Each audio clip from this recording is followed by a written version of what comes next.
요한계시록 21장 1절부터 8절까지입니다. 요한계시록 21장 1절부터 8절까지 우리 교독으로 봉독하겠습니다. 또 내가 새 하늘과 새 땅을 보니 처음 하늘과 처음 땅이 없어졌고 바다도 다시 있지 않더라.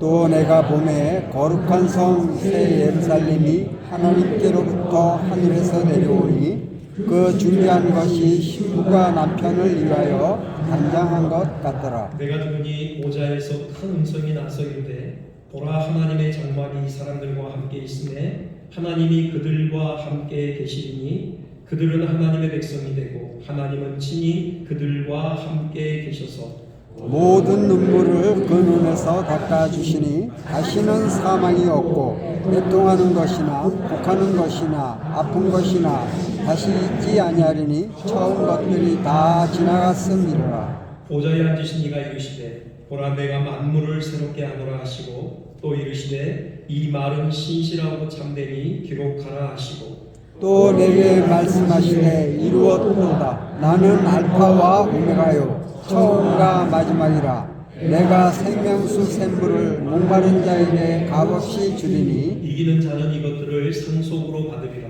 나는 그의 하나님이 되고 그는 내 아들이 되리라. 그러나 두려워하는 자들과 믿지 않는 자들과 흉악한 자들과 살인하는 자들과 음해하는 자들과 점술가와 우상 숭배들과 거짓말하는 모든 자들은 불과 유황으로 물새 던져지니 이것이 둘째 사망이라. 아멘.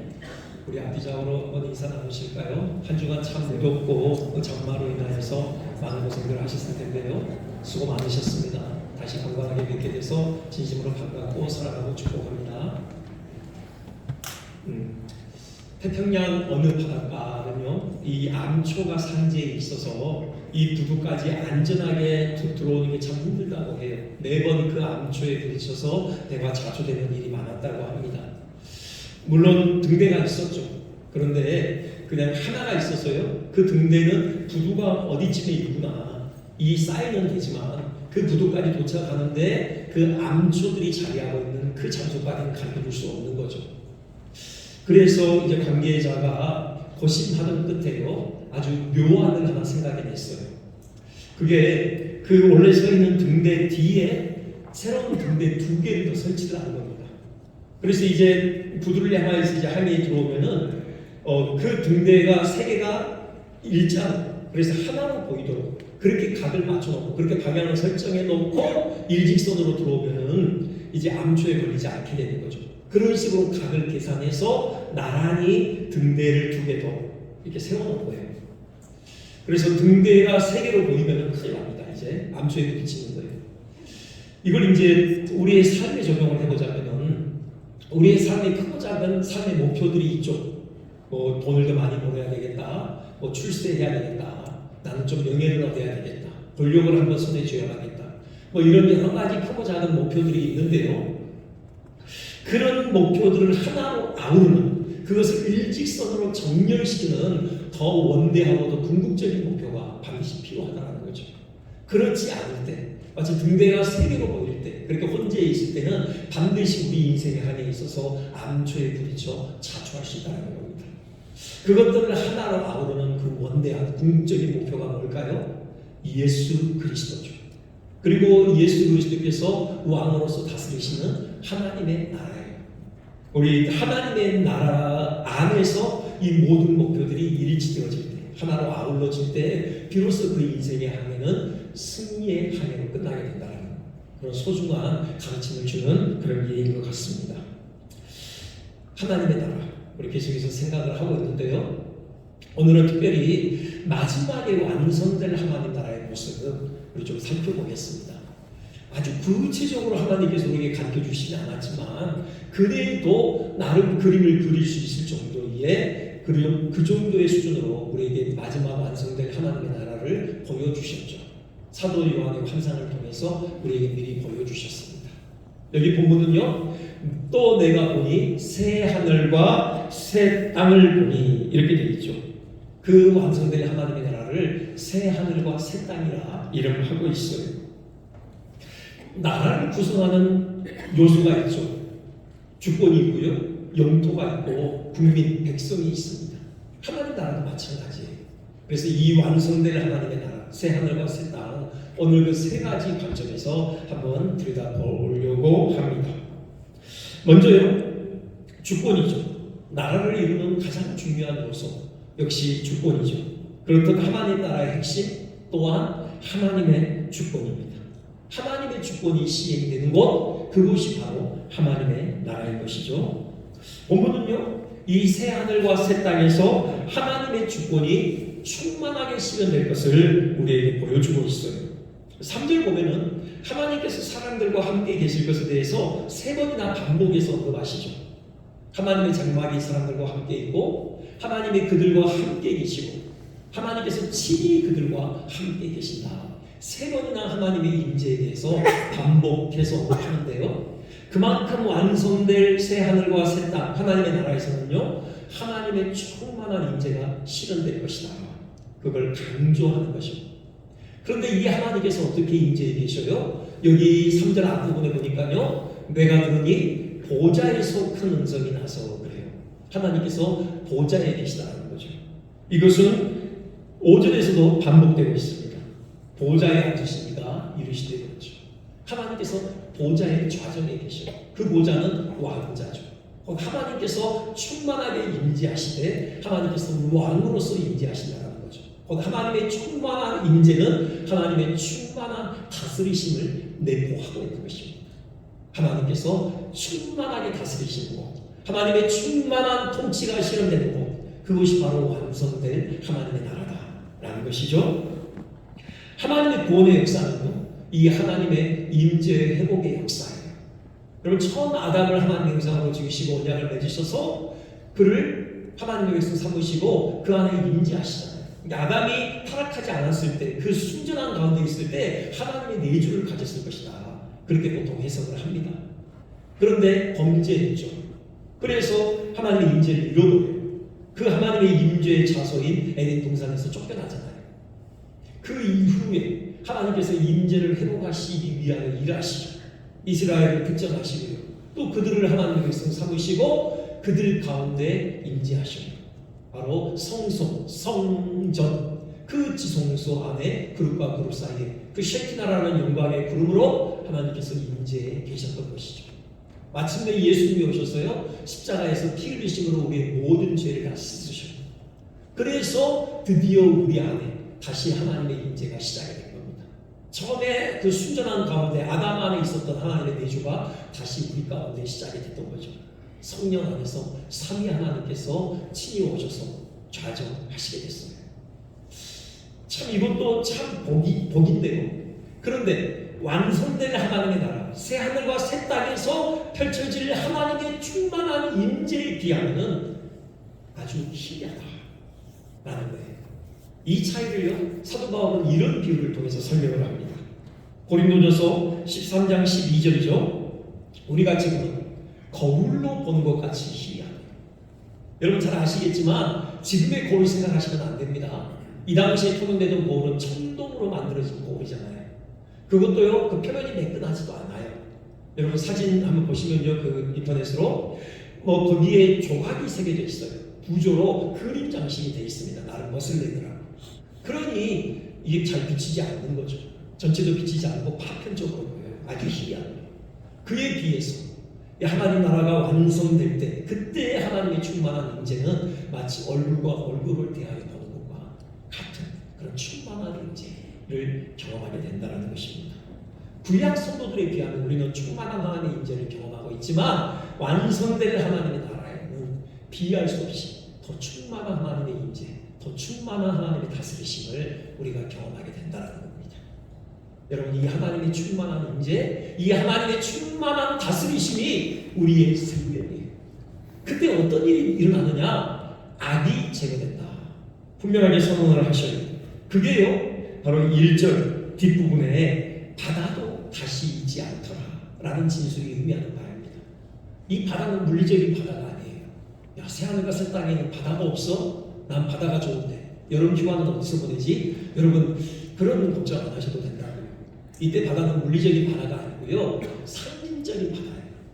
바다는 혼란, 무질서, 어둠, 죽음 이런 것들을 상징해요. 특별히 성도들의 삶을 위협하는 악의 세력의 활동 지방을 의미합니다. 여기 요한계시록에서도 그렇게 사용돼요. 20장 13절 보면요, 바다가 그 가운데서 죽은 자들을 내주고, 바다가요 죽은 자들의 그 거처로 인용되고 있죠. 21장 17절 보면요, 용이 성도들과 더불어 싸우려고 바다 모래 위에 서 있더라 그래요. 용은 사단이거든요. 성도들과 영적 전쟁을 치르는데 바다 모래 위에 서 있대요. 왜요? 그 바다가 그들의 활동 지방이기 때문에요. 그 바다가 이제는 사라진다는 거죠. 그건요, 더 이상 성도들의 삶을 위협하는 악의 세력이 제거된다는 걸 의미해요. 진정한 안정과 평안을 부과하게 된다는 거죠. 4절에서는 이를 더욱 적극적이고 실감나게 표현을 하고 있습니다. 우리 한번 잘 아는 말씀인데 한번 봉독해 볼까요? 같이. 모든 눈물을 그 눈에서 닦아 주시니 다시는 사망이 없고 애통하는 것이나 극하는 것이나 아픈 것이 다시 있지 아니하리니. 아멘. 우리 하나님께서요, 우리의 눈에서 눈물을 닦아 주시는 것이 바로 새 하늘과 새 땅이라는 거죠. 지금껏 우리가 인생의 여정을 지나오면서 얼마나 많은 눈물들을 흘려오셨습니까? 지금도 혹시 우리 눈에 눈물이 맺혀 있지 않습니까? 그냥 남들 보기에는 우리가 미소를 띠고 있지만 하지만 우리 가슴 안에는 눈물이 맺혀 있지 않냐고요. 우리가 목자되신 주님을 따르는 여정에 늘 푸른 초장과 잔잔한 물가만 펼쳐지는 게 아니죠. 사막이 없지만 골짜기도 있고요, 가시밭길도 있고요, 메마르고 간조한 땅, 광야도 있습니다. 여러분, 그런 험난한 길을 만날 때 우리 어떻게 합니까? 그냥 포기할 거예요? 더 이상 주님 따라가는 여정을 멈출 겁니까? 그렇지 않잖아요. 우리 끝까지 따라가는 거죠. 돌부리에 걸려 넘어지고 가시에 찔려 아픔으로 눈물 짓더라도 우리는 그 길을 가야만 하는 것이죠. 그 길 끝에 하나님의 충만한 임재로 가득한 새 하늘과 새 땅이 우리 앞에 펼쳐진다는 것입니다. 우리 주님께서 우리를 맞아주시고요, 우리 눈에 고인 눈물을 친히 닦아 주신다는 거죠. 그 주님의 부드러운 손길이 우리에게 닿는 순간 우리를 괴롭히던 모든 악의 요소들이 사라져요. 사망도 없어지고 애통도 없어지고 통곡도 사라지고 아픔 또한 다 사라지는 것입니다. 그리고요, 기쁨으로 충만하게 돼요. 6절 끝에 보면요, 내가 생명수 샘물을 목마른 자에게 값없이 주리니 그랬죠. 여기 생명수는 기쁨을 상징해요. 기쁨이 가득하게 되는데요, 특별히 그냥 생명수라고 하지 않고 생명수 샘물을 주시겠다는 거예요. 샘물은 마르지 않은 생수의 원천이잖아요. 그 마르지 않은 생수의 원천인 샘물에서 우리는 매 순간 생수를 퍼다가 마시는 거죠. 여러분, 이 기쁨은 충만할 뿐만이 아니라 다함이 없다는 것입니다. 영원히 지속되는 기쁨이라는 것이죠. 지난 시간에 보았듯이요, 시편 16편에서 다윗이 똑같은 고백을 하나님 앞에 토해내잖아요. 주의 앞에는 충만한 기쁨이 있고 주의 오른쪽에는 영원한 즐거움이 있다는 거죠. 새 하늘과 새 땅, 하나님의 충만한 임재가 펼쳐지고 그분의 다스림으로 가득한 바로 그 나라에서는 충만한 기쁨과 다함이 없는 기쁨이 우리의 삶에 가득 임할 거라는 것입니다. 천국은요, 결코 지루한 곳이 아니에요.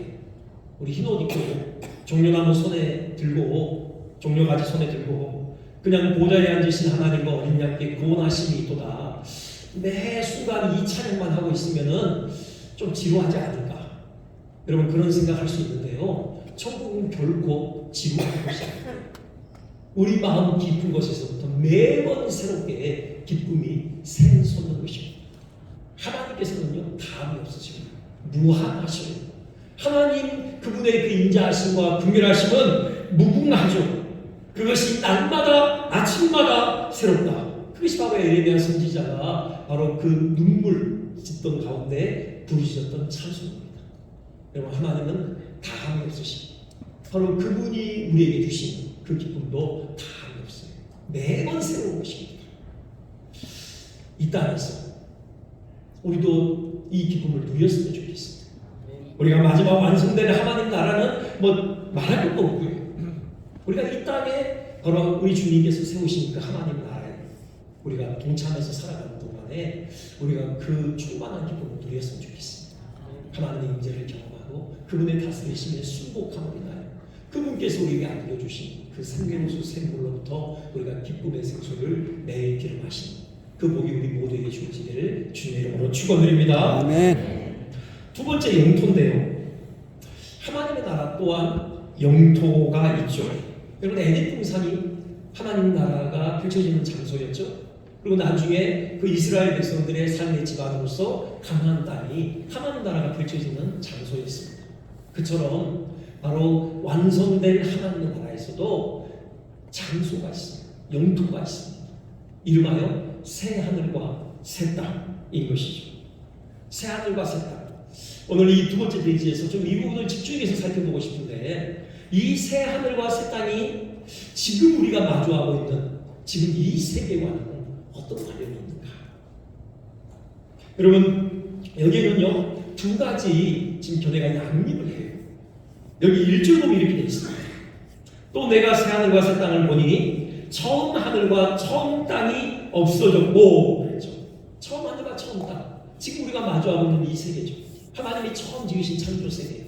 그게 없어졌대. 사라져버렸대. 지나가버렸대. 그러면 이 말씀만 놓고 보면은 지금 우리가 마주하고 있는 이 세상은 이제 완전히 없어질 것처럼 보여요. 흔적도 없이 사라지고 하나님께서 뭔가 새로운 것들을 다시 지어서 또 우리 앞에 펼쳐질 것이다. 뭐 이렇게 우리는 연상되어집니다. 실제로 그렇게 주장하는 학자들이 있어요. 이걸 이제 완전 소멸론 그렇게 부르는데요. 아마 대부분 우리도 그런 생각들을 하고 계시지 않을까라는 생각이 드는데요. 뭐 이를 지지하는 듯한 다른 성경 구절도 있죠. 대표적으로 베드로 후서 3장 12절 거기 보면은 하늘이 불에 타서 풀어지고 물질이 뜨거운 불에 녹아지려니와 라고 해요. 하늘과 이런 물질 땅이요 뜨거운 불에 풀어지고 녹아진다. 마치 없어지는 것처럼 그런 뉘앙스를 띠고 있는 구절입니다. 자, 그런데 이와는 달리 하나님께서 현 세상을 완전히 소멸하지 않고 그냥 새롭게 하신다. 이런 표현도 성경에 존재하고 있어요. 여기 5절만 보더라도 그래요. 5절 보시면 이렇게 되어 있죠. 보좌에 앉으신 이가 이르시되 보라 내가 만물을 새롭게 하노라. 그래요. 내가 만물을 새롭게 하노라.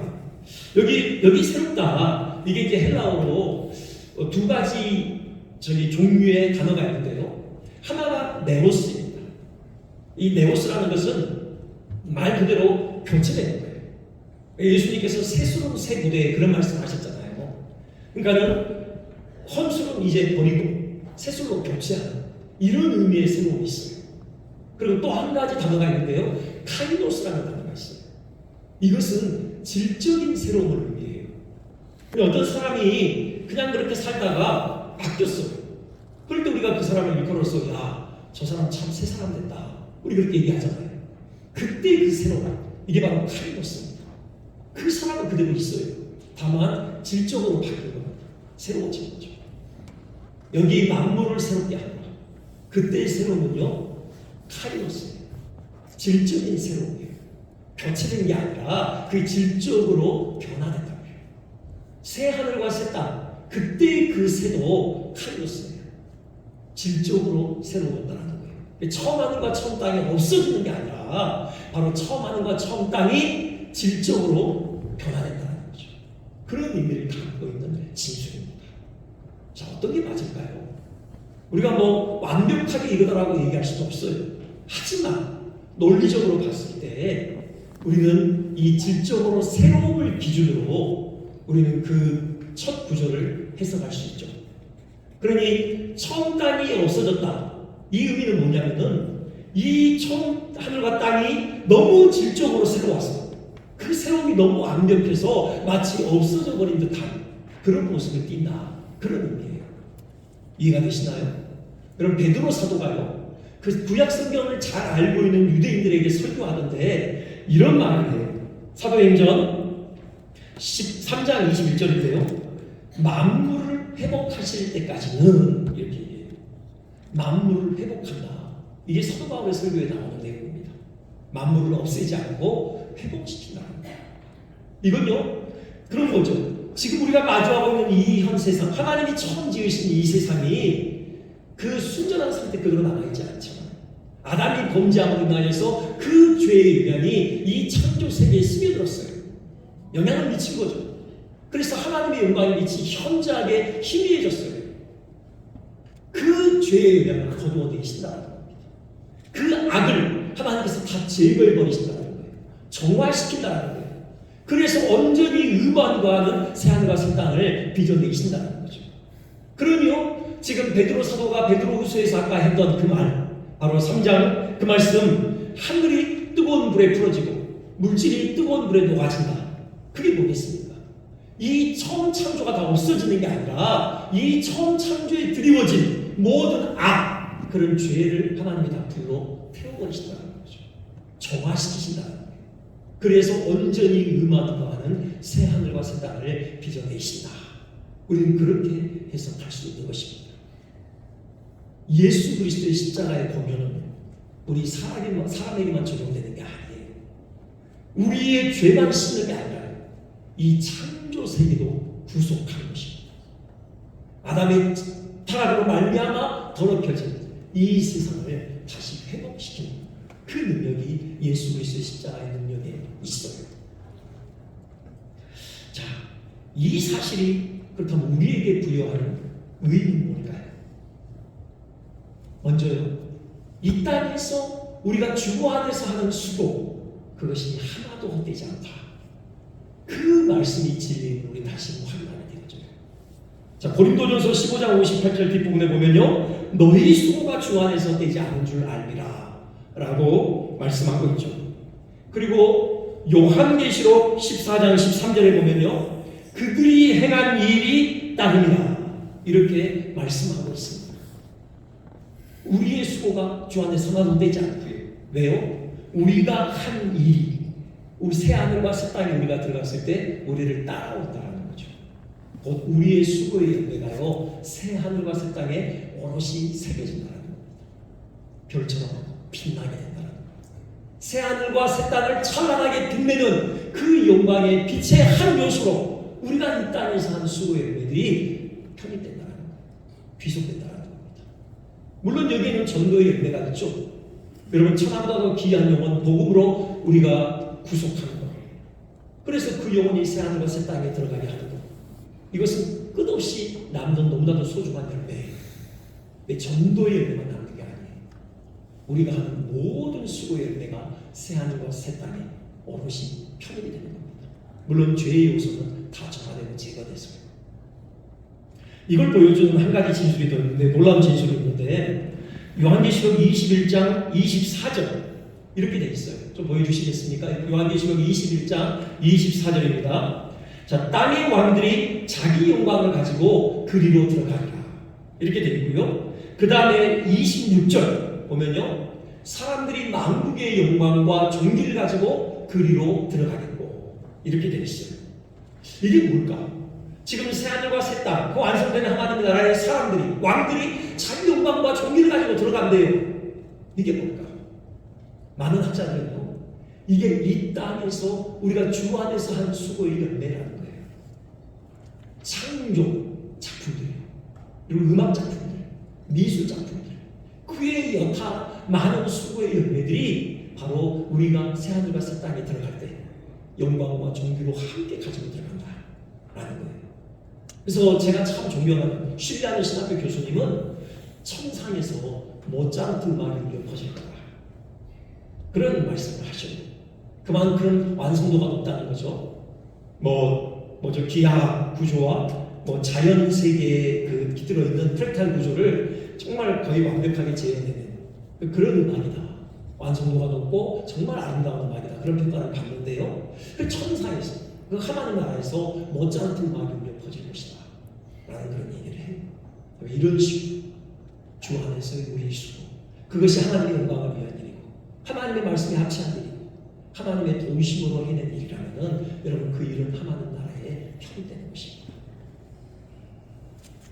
또 하나, 환경. 환경을 생각하지 않을 수 없죠. 애초에 하나님께서 우리에게 자연을 다스리고 보존하는 천지기의 사명을 맡겨주셨어요. 타락으로 말미암아 이 사명이 왜곡됐죠. 자연을 보존하고 다스리기보다는 그냥 억압하고 찾지 않은 우리 이 일을 자연이 왔어요. 그 결과가 부메랑이 되어져서 오늘 우리가 이 아픔을 겪고 있는 거죠. 여러분 300년 만에 내린 폭우다, 500년 만에 내린 폭우다 이런 얘기 하더라고요. 여러분 지금 중대본에서 아침에 발표한 그 피해 상황을 보니까 사망자가 10명이고요, 실종자가 8명이고 지금 이재민이 12,000명이 넘어요. 이런 왜 비산 이변이 세계에 지금 도처에서 일어나고 있는가? 우리가 자연을 착취하고 억압하는 결과죠. 온실가스 배출로 인하여서 지구온난화 현상이 발발하고 또 그래서 그냥 물폭탄이 쏟아내어지는 이런 결과를 빚어내고 있는 것입니다. 하나님께서요 이 창조 세계를 새롭게 하신 것입니다. 이 깨어진 이 생태계를 다시 복원시키신 것입니다. 그렇기 때문에 우리는 더더욱 이 환경 보존에 우리가 또 주어진 역할을 감당해야 되는 것이죠.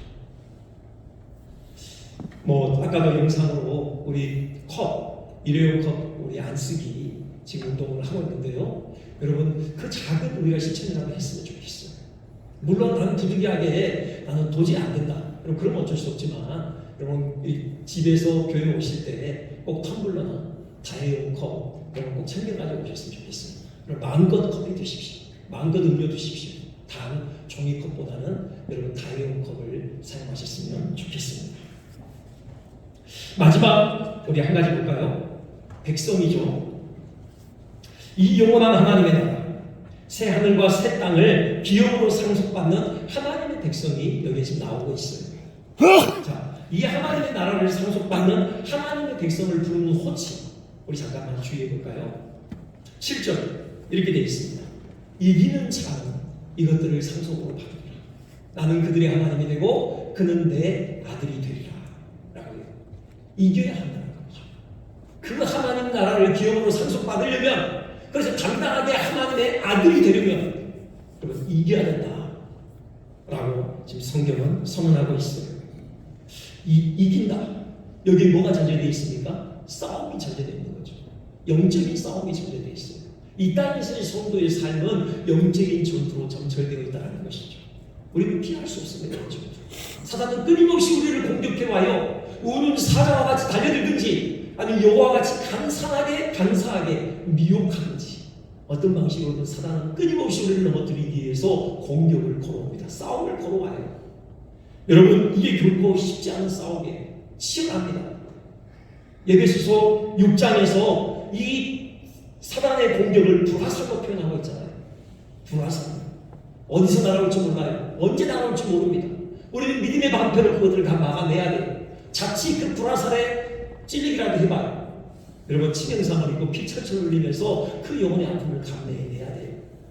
믿음의 방패로 막아서고 그 성경에 범인 하나님의 말씀으로 사람을 찌르는 대적하는 이 싸움 우리 이 땅에 사는 동안 끊임없이 치러야 하는 것이에요. 그리고 이겨야 합니다. 이길 때 하나님 나라를 상속받는데 마음의 부담이죠. 어떻게 이길 수 있습니까? 그 비결이 나와요. 6절입니다. 내가 생명수 샘물을 목마른 자에게 값없이 주리니. 그래요. 목마른 자. 이게 승리의 비결이에요. 우리 힘으로 싸우는 게 아니에요.